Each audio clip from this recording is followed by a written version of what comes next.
சமையல் எண்ணெயில் உண்மையாகவே கொலஸ்ட்ரால் இருக்கிறதா? நிறைய விளம்பரங்களில் கொலஸ்ட்ரால் ஃப்ரீ ஆயில் அப்படின்னு விளம்பரம் வருது. உண்மையாலுமே இந்த கொலஸ்ட்ரால் நம்மளுடைய தாவரத்திலிருந்து எடுக்கக்கூடிய சமையல் எண்ணெயில் இருக்குதா அப்படின்னு பார்த்தால் கண்டிப்பாக கிடையாதுங்க.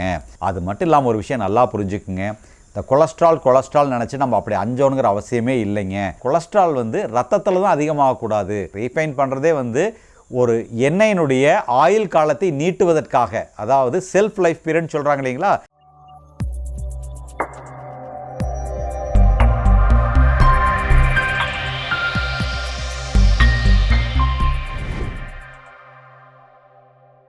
ஆத்திச்சூடி சமூக ஊடகத்தளத்திலிருந்து உங்கள் அனைவரையும் வரவேற்பில் மிக்க மகிழ்ச்சி அடைகின்றோம். இன்றைக்கி நான் பேசக்கூடிய தலைப்பு எதை பற்றின்னு பார்த்தீங்கன்னா, சமையல் எண்ணெயில் உண்மையாகவே கொலஸ்ட்ரால் இருக்கிறதா அப்படிங்கிறத பற்றி தான்.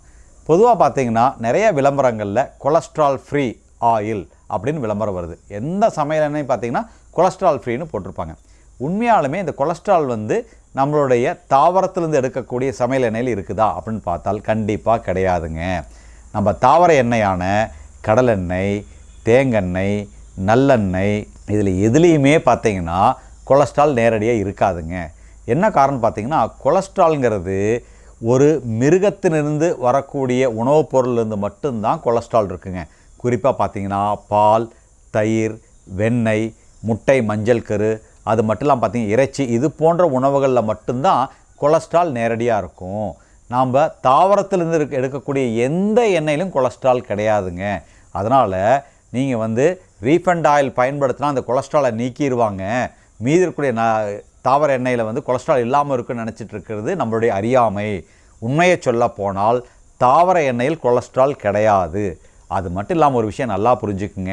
இந்த கொலஸ்ட்ரால் நினச்சி நம்ம அப்படி அஞ்சோனுங்கிற அவசியமே இல்லைங்க. கொலஸ்ட்ரால்ங்கிறது நம்ம உடம்புக்கு முக்கியமான தேவையான ஒரு பொருளுங்கிற விஷயம் நிறைய பேருக்கு தெரியாது. என்ன காரணம் பார்த்தீங்கன்னா, நம்ம மூளையில் முக்கால்வாசி கொழுப்பு கொலஸ்ட்ராலால் செய்யப்பட்டது. நம்ம உடம்புல கூடிய ஒவ்வொரு அணுக்கள்லையும் கொலஸ்ட்ரால் இருக்குங்கிற விஷயம் நிறைய பேருக்கு தெரியாது. அது மட்டும் இல்லாமல் நம்ம உடம்புல உற்பத்தி ஆகக்கூடிய செக்ஸ் ஹார்மோன் எல்லாமே அதுக்கு அடிப்படையாக ஆதாரமாக திகழ்வதே கொலஸ்ட்ரால் தான் இந்த ஹார்மோன்ஸ் எல்லாமே உருவாகுது. அப்படி இருக்கும் பொழுது நம்ம உடம்பு திசுக்களில் இருக்கக்கூடிய கொலஸ்ட்ரால் மிக மிக அவசியங்க.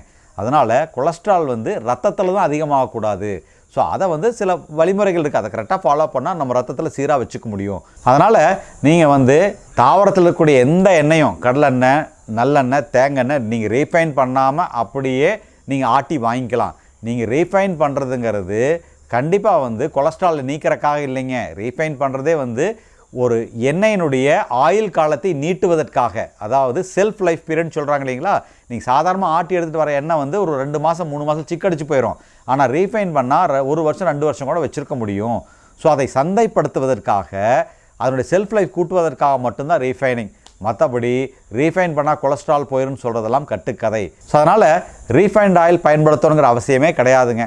சாதாரணமாக நம்ம அப்படியே முழு எண்ணெய், அதாவது நல்லெண்ணெய், கடலெண்ணெய், தேங்காய் எண்ணெய்லாம் ரீஃபைன் பண்ணாமல் அப்படியே ஆட்டி வாங்கி எடுத்துகிட்டு வரோம் இல்லைங்களா, அப்படியே ஃப்ரெஷ்ஷாகவே பயன்படுத்தலாங்க. ஸோ என்ன நேயர்களே, இந்த காணொலி உங்களுக்கு பிடித்திருக்கும்னு நினைக்கிறேன். பிடித்திருந்தால் லைக் பண்ணுங்கள், சப்ஸ்கிரைப் பண்ணுங்கள், தொடர்ந்து இணைந்து எங்களுடன் பயணம் செய்யுங்கள். நன்றி, வணக்கம். மது அருந்துவது நல்லதா? எவ்வளோ மது எடுத்துக்கொள்ளலாம்? மது அருந்ததுனால என்ன பெரிய தொந்தரவாயிர போகுது? ஒரு நாளைக்கு 2 ட்ரிங்க் எடுத்துக்கிற வரைக்கும் எந்த கெடுதல் இல்லை. அதுக்கு மேலே போனால்தான் உடல்நலம் கெடும் அப்படின்ட்டு 18 வயசு கீழே இருக்கக்கூடியவங்க, 15 வயசு கீழே இருக்கக்கூடியவங்க ஹார்ட் லிக்கர் எடுத்துக்கூடாது, ரெட் வைன் எடுத்துக்கலாம். பார்த்திங்கன்னா எத்தனையோ சத்துபான கம்பெனிகள் பல்வேறு வகையான விளம்பரங்களை போடுறாங்க. ஒன்று பார்த்திங்கன்னா உங்கள் குழந்தை உயரமாக வளர்ந்துட்டு போகிறக்கு, இன்னொன்று பார்த்திங்கன்னா உங்கள் குழந்தையினுடைய அறிவு சக்தியை அதிகப்படுத்துறதுக்காக, இன்னொன்று பார்த்திங்கன்னா குழந்தைங்களுடைய மூளை வளர்ச்சி சீராக்கிறதுக்காக. சரி, இந்த விளம்பரங்கள் எவ்வளோ தூரம் உண்மைங்கிற விஷயத்தை நம்ம புரிஞ்சுக்கணுங்க.